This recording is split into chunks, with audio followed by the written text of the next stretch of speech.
ఆశీర్వాదకరంగా జరిగిస్తున్నటువంటి అధ్యక్షులు జాషువా గోతయ్య గారికి నా ప్రత్యేకమైన వందనాలు.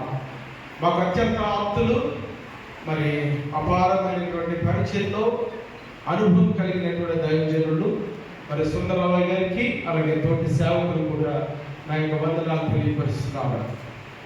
ఈ రోజున ఈ వివాహానికి తప్పనిసరిగా నేను నా కుటుంబం కలిసి రావాలి.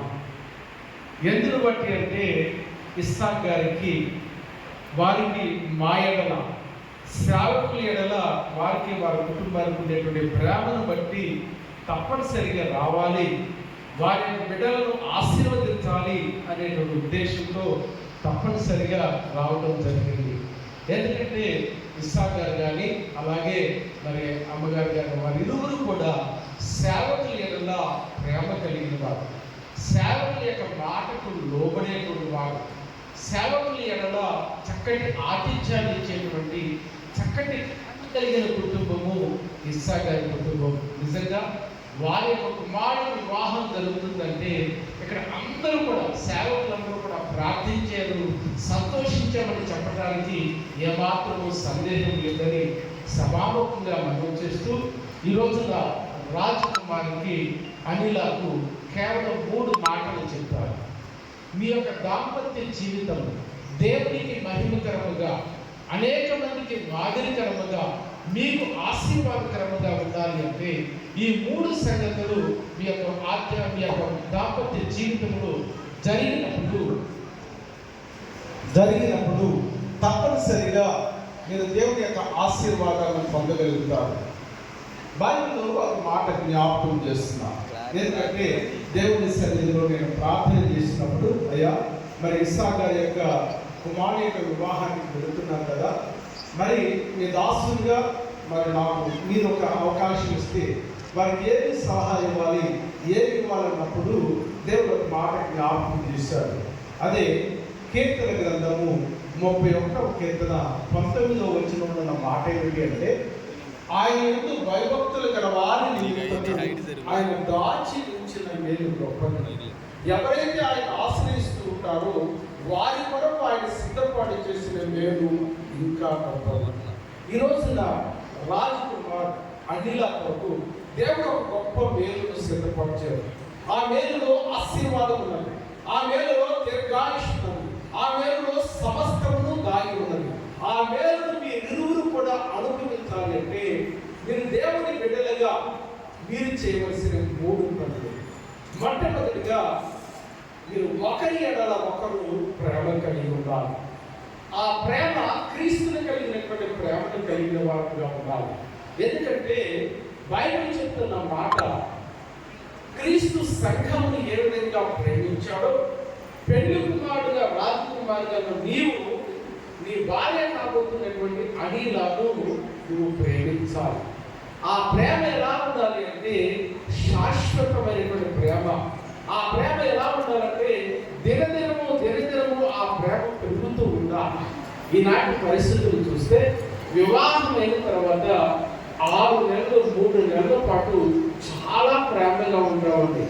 ఎంత ప్రేమగా ఉంటామంటే వారికి ఏది జరిగినా సరే, ఒక ఉదాహరణ చెప్పాలి అంటే ఆ భార్య ఆ ప్రేమ ఎలా ఉంటుందంటే ఆమెకి ఏది కావాలంటే అది తీసుకెళ్ళడానికి సిద్ధంగా ఉంటాం.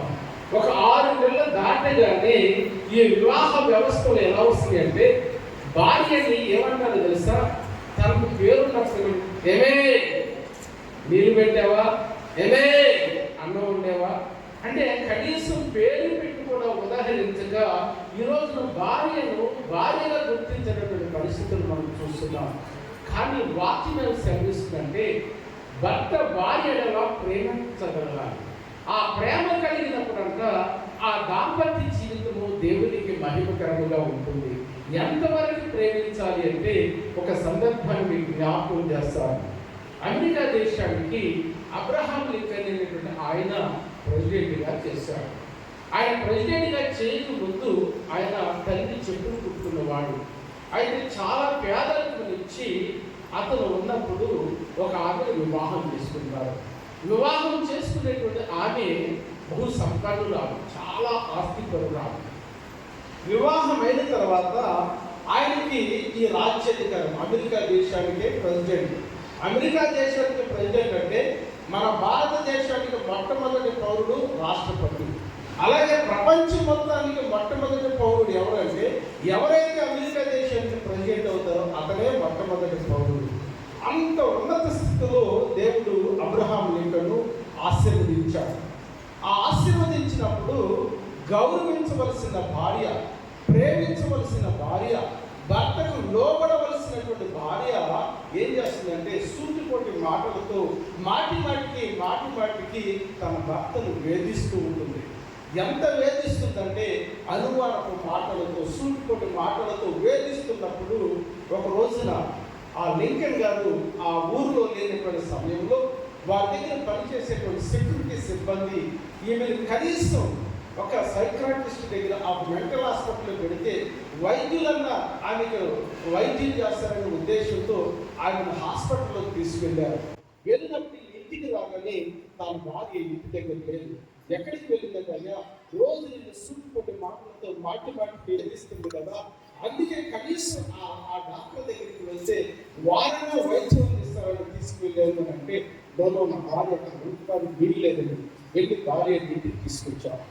ఒక రోజున యుఎన్ఓ మీటింగ్కి బయలుదేరి వెళుతూ ఉంటే తన భార్య కన్నా మీటింగ్కి వెళుతున్నానని చెప్పాడు. ఆమె దగ్గర ఉండే సిరాగుడు తీసుకుని సూట్ మీద వేసి ఇక బట్టలు మార్చుకోవడానికి సమయం లేదు, మీటింగ్ సమయం ఇవ్వదు. అదే సిరా బట్టలతో ఆ యుఎన్ఓ మీటింగ్కి వెళ్ళాడు. అక్కడ సభ్యులను ఉద్దేశించి అనర్గళంగా మాట్లాడారు.